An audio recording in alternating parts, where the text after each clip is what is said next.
there, and welcome to the Animag Podcast.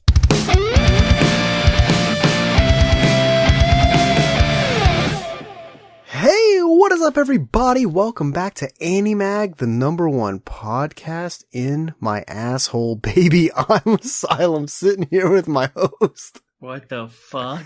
I'm just running out of things to say at this point. Okay, Domicus. All scared. He's kind of sitting back in the corner like, oh. Oh, God, no. And ladies and gentlemen, this is it. The score is in. The final score for Rent a Girlfriend Season 2. Season 2. Drum roll, please. Oh my God. It came in at a whopping 7.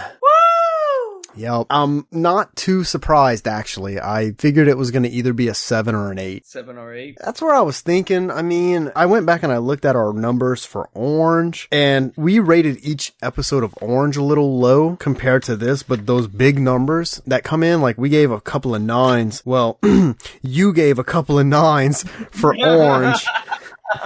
And that wound up helping it out a lot. So we had some 8s in Rent a Girlfriend that really helped it, but we had some 5s that also hurt it a lot, you know? And it's not like we were just throwing out 5s willy-nilly. This show had episodes that, or an episode that really did deserve the 5. So, But yeah, so I liked the season. I didn't think it was terrible, but I just felt like it was a filler season. Yeah, I felt like for season 1, going up until the final was pretty good, but like season 1's ending was blue balling. Yeah, season 1 had a fucking god-awful ending. Just straight up left us hanging blue-balled. At least season 2, it was like, okay, good start. It just kept on getting even. It wasn't like getting better. And like you had some parts that would like just drop your interest and then it pick up. And I'm not trying to shit on season 2 altogether. It's like, we did see some character development between everyone, honestly. We have Chizuru, who's starting to develop feelings for Kazuya. We have Mommy, who, quite honestly, she's hard to gauge. I don't know if she still has feelings for the man and that's why she's trying to terrorize him, or if she hates his fucking guts and that's why she's terrorizing him. But at the same time, she broke up with Kazuya, so why is she so pressed about him? We saw a bunch of shit with Ruka that nobody wanted to see, but whatever. We saw our mans get a kiss from Ruka, but also whatever. And we got a little bit of Sumi. What was she in this season? 2 episodes? She was in 3 episodes? A bunch, but it was like 2 seconds. Yeah, because like he went on 2 dates with her, so that's for sure 2 episodes. Then they ran into her at the mall. That's for sure 3 episodes. And it's like allegedly she was in the first episode, but we only learned that from a flashback, so can't really count that. Something that pissed me off about this season was I had a lot of hype going into this for the new girl, and we talked a lot about the new girl in the beginning of the season. Almost in every single podcast we would mention her, and every week we'd never see her, and I started getting paranoid. I'm like, dude, the listeners are gonna think we're batshit fucking crazy or just don't know what we're talking about. And I even started to question myself because I'm like, maybe there is no new girl. And then we get a very small glimpse of her at the very end of this season. Not even her face, just a bit of her hair. So little of her hair that I thought it was fucking Ruka wearing a headband. That whole thing with the new girl starting to freaking annoy me. Yeah. And then like the acting, yeah, of course, one of the chicks has like a grandpa that was like very famous and all that, but like why wasn't Chizuru's grandma? Yes, like I'm just thinking about this now that you said it. Yes, like what the fuck, she was like a rising star. Well, what if maybe that girl's grandpa was just more famous than Chizuru's grandma? Because from the looks of it, it seems like Chizuru's grandma might have only been in that one movie. Probably. You know, like it was a hit. I'm not trying to talk shit on her movie, but if you only do one movie and then it goes to be like, you know, Chizuru's 20, so probably over 20 years without making another movie, people will forget about you. Maybe that girl's grandpa is just still active or he was just that famous. But at the same time, if I was Chizuru, I would have pulled that card out. I'd be like, do you guys know who my grandma was? Something for this season, like sure, it's a 7. I feel like absolutely nothing happened though. Nothing major. Yeah, nothing major. We had the beef. like at a point in the season, what was holding it together for me was Mommy and her viciousness and like, what is she up to? It was the curiosity behind all of that got me excited for the next week. It's like, I want to see what Mommy's coming in the fuck up next week. Yeah, I was waiting for Mommy to be striking all these girls, like roasting them. And that's what I thought. They had the big fucking powwow at Kazuya and Ruka's work between Ruka and Mommy, and then after that, it kind of just fizzled out. Yeah, after Mommy figured out that her purse was the one that was at Kazuya's place. Oh, that it was Chizuru's purse? Yeah. True. She did kind of fall off after she figured that out. And it's like, now she's harping on this Twitter for his parents' sake shop. And it's like, what? We saw it at the end of the episode 12 for season 2. Like, what is she texting? What is she tweeting to his parents' shop? Cause God, no. You know how normally it translates it for the English so you can read it? It didn't. So it's like, I want to know what the fuck that tweet said. If anyone can read Japanese, let us know down below. I'm curious. So that could be a major part of the season 3 story. Obviously, another major part of the season 3 story is gonna be Kazuya busting his ass to get this movie made for Chizuru so her grandma could see. And something about that is giving me a weird feeling that her grandma might pass away in season 3. Yeah, she might pass away like the day before the movie. Dude. That was what I was gonna ask is, do you think her grandma is gonna get to see the movie that they make? It's either that or she's gonna die while watching it. Oh my god. Okay, so I don't think that happens. I think she might die before she gets to watch it. Or after. Or after. I mean, that would probably be the best way to do it and make everybody happy. But I keep thinking about the spoiler that I saw on YouTube, and it was Chizuru, like, going up to Kazuya after her grandma died and, like, putting her head into his chest and hugging him. Who knows? Who knows, except for the people that read the manga. It's just a rent-a-girlfriend theory. Something that I hope they don't do in season 3 that they did here in season 2 was spend the better portion of the beginning of the season just reintroducing the girl characters when we didn't need that at all. We know who the fuck these girls are, just give us story. Why did each girl get their own episode and it was almost like they were introducing them for the first time? Yeah. I can understand if you're doing that for the new girl. Sure, we need some backstory for her. We need her motive of why she's there, what she's trying to do there. But like, you did not need to tell us who Chizuru was. We knew she was an aspiring actress. You didn't have to tell us who fucking Ruka was. That wasted the first half of the season. And I remember complaining about that. Well, hopefully it doesn't happen. Hopefully we get no fillers. Oh, you're gonna have fillers. There's no doubt about it. To me, you don't just come out the gate swinging with fillers. Yeah, ask Boruto what happened to that. Bro, we just get a whole... Too well. We can get a whole filler of just Chizuru shower scenes. Oh my god. I might put that up on our TikTok. Every Chizuru shower scene from season 2.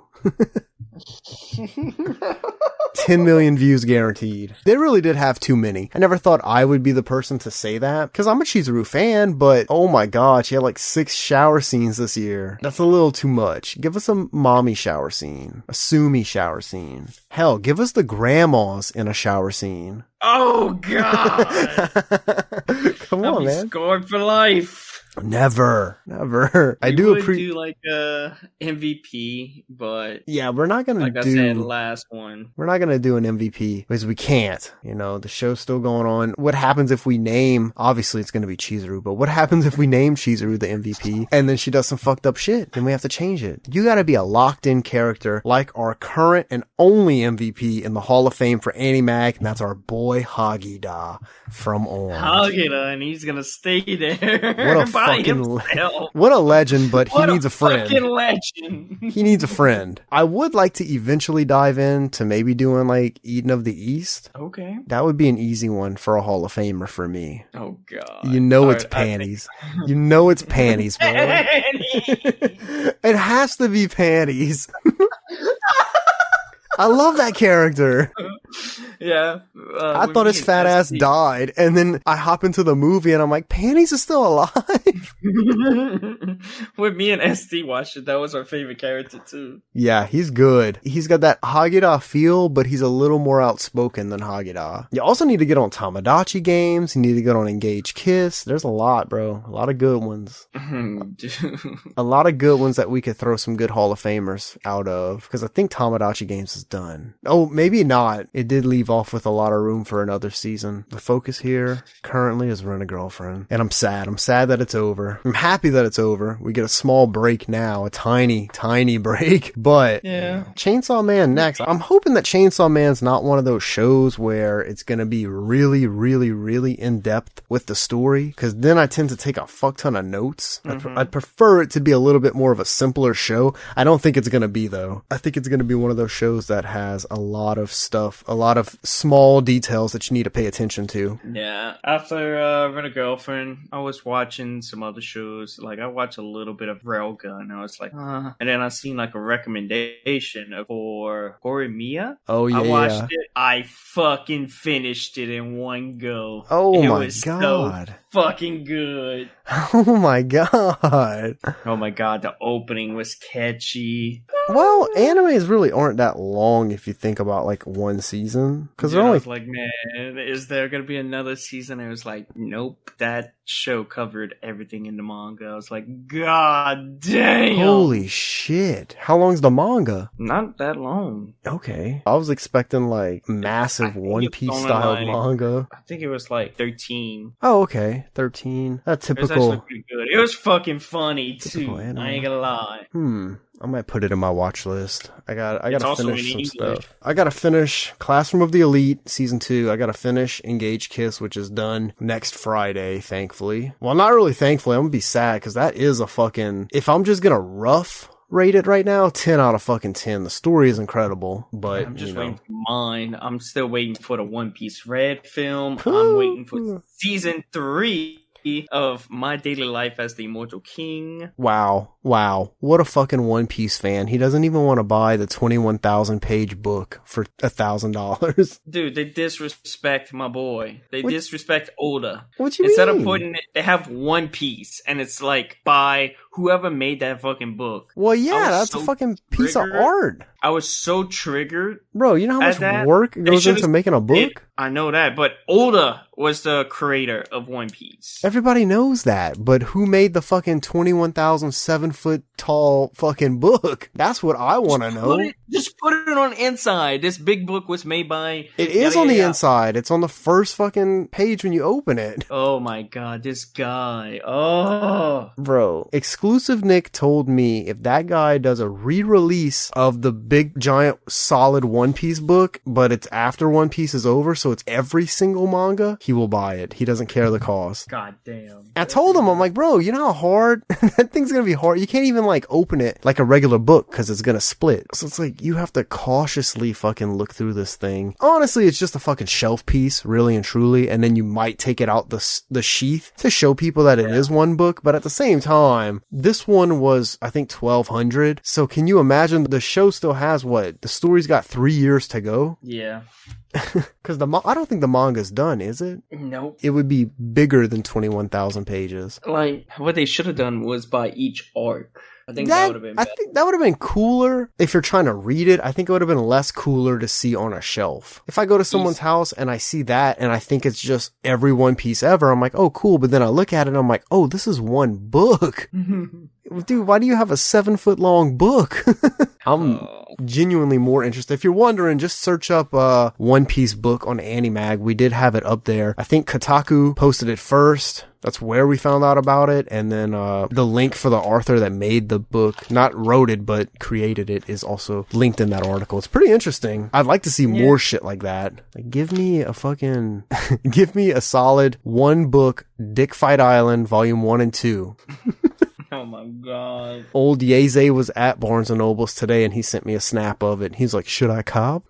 Yes. He's too much of a bitch to do that. It was all saran wrap too. I'll get it eventually, man. He would put another book on top of it. It's like, okay, I get that. Okay, here's the conversation we were having the other day for everyone listening. You go to Barnes & Nobles and you're looking through the mangas and they always have like the salacious ones saran wrapped. So that way, little kids can't go and see someone getting fucking deeply penetrated by an octopus tentacle or something like that. Mm-hmm. But to me, it's just embarrassing if you see one of these that you want to buy, whether it's because you like it or you want to read it or it's just funny to have. Because that's my case with Dick Fight Island. It's hilarious to have, but I'm too embarrassed to go take it off the shelf and walk around with that one saran wrap book. It's so Thomicus is like, just put another book on top of it. And like, yeah, that solves the problem of walking around the store with the books you're going to buy, but that doesn't solve the problem of when you go to check out and the clerk has to scan the bitch and sees that you're buying Dick Fight Island. That's when the problems really arise. Just grow some balls and just be like, hey, I'm looking for this book called Dick Fight Island. I know they have it. I don't have to ask. Every time I go, I look at it. You grab it. You see somebody else looking at manga, and you just be like, hey, is this good? You ever read this? Oh my god, that's actually kind of funny. I might just order it. Either I'll order it or literally the next time I'm in town and Barnes & Nobles is right there, I'm just going to go grab it and buy it. Just fuck it. Look, I'll just fucking grab it for you. Bruh, this man's got no shame. It could be a 10 out of 10 hottie at the cash register checking everybody out, and he's like, great manga, you should read it. I'll probably be like, hey, yo, what up? He's She'd be like, damn, he actually has the balls to get this? Because, like, how many people do you think are going to Barnes & Nobles and buying the saran-wrapped mangas? I bought one. Oh my god, he's already done it. I bought it, but, like, I had no clue what it was about until I opened it and read it. I was like, oh, okay. So this is what saran wrap. It was saran-wrapped. You had to have known it was a salacious manga. I didn't know. It just had, like, some guy that looked like Link, and I was like, oh, cool. That's cool.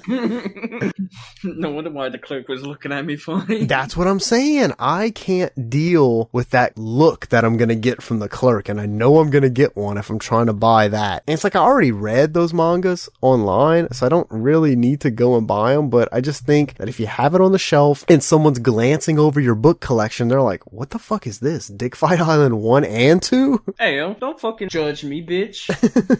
Get away from my books. I do need to find a nice manga to start collecting. There you go, One Piece. Nah, I think there's too many. There's just too many. I'd have to get a whole separate shelf for that. And it's like, if I buy one, I have to commit and buy them all. I want to do something that's like not super long, but also not terribly short. Maybe like 30 to 50 books. Because I was gonna do Rent a Girlfriend, but I don't know. And also like trying to find, for whatever reason, every time I go to the mall or I go to Barnes and Nobles, I can never find the first Rent a Girlfriend that is not fucked up. They like have the edges all bent up, maybe the cover's ripped a little bit. Like, what are y'all doing to this particular number one of Rent a Girlfriend? Some of the sheets are sticky. It's fucking annoying. I picked one up and it was just Chizuru in the shower on every single page. Stuck together.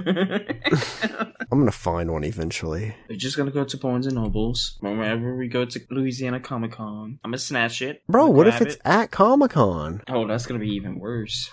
I actually would feel more comfortable buying it at a convention than I would at a Barnes and Noble. I actually go to that Barnes and Nobles quite often, so it's like I don't want to walk in to go look for a regular book or to walk in and just to get a coffee and they're like, oh, that's the weirdo that bought that fucking manga. Is that even a manga? That's a hentai. They're gonna be like, hey, Dick Fight Island Volume 3 came out. You gonna get it? Me just hauling ass to the back. Yep. Here, I saved you a copy. An autographed copy. I don't know. I doubt that book's gonna get a 3. It might. You never know. You really never know. Maybe I'll just big dick it and get every manga for Initial D. Good luck. Dude, they're so expensive. Like, you can find them on eBay, but they are fucking pricey. That's a major flex on a bookshelf. Go to your girl's house. Oh, yeah. And you see it and you're like, oh, shit. I'm not worthy. If I go to a girl's house and I see that she has all of the Initial D manga collection, I'm shitting a brick. I'm wifing it up, as Yeze would like to say. Oh God. I'm gonna wife it up. I'm gonna weasel my way into her going, oh, cool. You can have the collection. And I'm like, fire. And then we're breaking up. Yeah, I want my collection. Oh, back. hell no, bitch. That was a gift. That was a gift, and I'm not giving it back.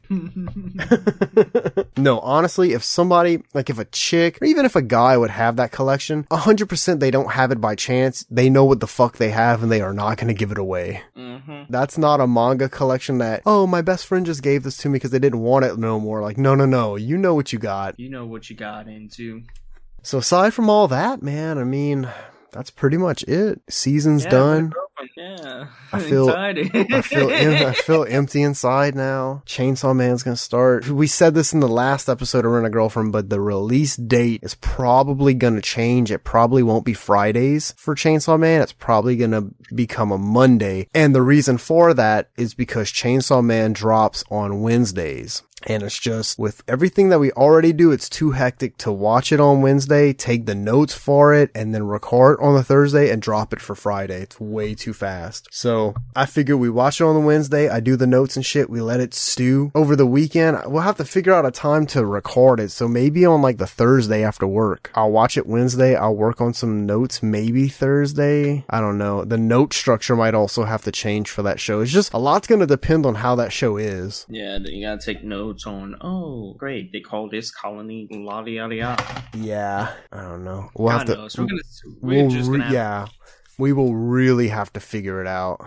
I mean, because we could technically watch the first one on that Wednesday, let it lap all the way around, and drop the first one the next Friday. So when we're watching episode 2, episode 1's dropping for the podcast. I don't know. We'll figure it out. We'll have to figure something out. But that's at a later date and time. We don't have to worry about that right now. We got other stuff coming up. We got to get through Comic-Con. You'll probably get a vlog out of that, and more than likely a podcast of us talking about it. Pretty much the same thing for A-Con that we did. Yeah. And then we also have to get prepared for December, because we're going to another one. So that's some extra stuff to do. Yeah, bro. A lot of work happening on the back end of this year. Better saddle up, little man. I better saddle up. Saddle up. And it looks like I probably won't be cosplaying for Anime Frontier, just so y'all know. It looks like I'm going to be blowing that budget on a go-kart, so... Bro, I got a good deal, and the money that I had set to buy the cosplay is the money I need for the go-kart, so sorry guys. Because I was gonna do Law from One Piece. It's a pretty easy cosplay to do, but honestly, I'd still like to try to do a Kazuya one. I'm still not 100% sold to not do Kazuya, because I kind of also just like those shoes that you have to get. To me, he's wearing Doc Martens. Every time I try to look at a picture of his shoes and versus what you could get that in real life looks like what he wears, I'm 100% sure this man wears Doc Martens. And those things are like fucking $130 boots. Is Kazuya rich? Like, I don't know what I'm gonna be cosplaying if I do. I don't know. It's not gonna be Law. I'll tell you all that. I think I can get my Kazuya cosplay a little bit cheaper than Law. So if I do cosplay, I'll probably do Kazuya. Everybody's gonna fucking hate you. They can all hate me, bro. I got 4 bitches on my dick. Except for Ruka, she can go. Because that is a child and he's nasty for that. You can't hate the man, bro. You can't hate the man. I could get one of those snake fishes and just walk around with a little fish tank. I just walk around acting like a bitch all day. What if there's a Ruka and she's like, kiss me? I'm gonna do what he should have did in the show, and I'm smacking her. Smack her. Just like the main character from Orihimiya did. Oh my god, bro. Because the girl that he dates is kinky. Okay. And she likes to get abused. And then, like, there's this one scene where they bullied him, like, back then. And, like, they're in the front of the fucking store, just, like, talking. And the girl comes out, and she's like, oh, y'all cleaning? And then one of the friends are, like, trying to badmouth talk her. But then the other 2 friends know because they got their ass kicked by her. And they were like, shut up, dude, shut up. And then she walks up to the guy, to her boyfriend. And then the guys that were like, oh, yeah, once we see so-and-so by himself, we're going to jump him. We literally see this guy smack his girlfriend. And then take her hand and then walk away. Oh my god. They were like, oh yeah, we're not fucking with him if you could do that to her. But like, she told him to like be more aggressive because that's what she likes. Nasty hoe. And like, he feels bad for doing that. Ladies and gentlemen, that is pretty much gonna be it for this episode and for this season as a whole, because this is the closer, the full final closer. Rent-A-Girlfriend came in at a solid 7. It didn't have anything for us to try to round up or round down for. It was just literally a 7. And Just a 7. not surprised at all, but I'm also not disappointed. I think that is a fair rating compared to what some other places are giving it. You know what I'm saying? Yeah, it's not like a 10 out of 10. It's not a 10 out of 10. It's definitely not even a fucking 9. I would place it at an 8 or a 7. I'd say if it was just a hair better, it could have been an 8. And just a hair, but for the official Animag rating is a 7. And this was done properly because we literally analyzed every episode. So you can't say that it's, oh, well, season 1, y'all didn't. Y'all just gave it a rating. Like, this one was done correctly. Now, here's the thing. If Chainsaw Man comes in at a 7, I'm gonna say we need to do some evaluations on ourselves as reviewers. Because we can't keep having them come in at 7s. 7, 7, 7, 7. We just completely give everything a 7. But I mean, fucking like midway. Well, no, because it looks like at episode 6 back in August when we were in the middle of Rent-A-Girlfriend, it was at a 7. Then it dropped to a 6 when we gave it the 5s around episode 8. So it was at a 6 for a while and I was like, oh my god. The 8s from episode 12 definitely helped it. Regardless, we thank you guys for listening and taking this journey with us. We had a blast. We hope you did too. And until the next show, baby, take it easy and so long, everybody. Sayonara.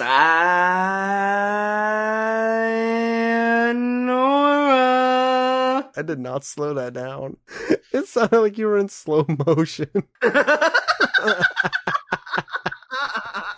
Oh my god. Thank you for listening. Be sure to visit our website at www.animag.org. See you next time.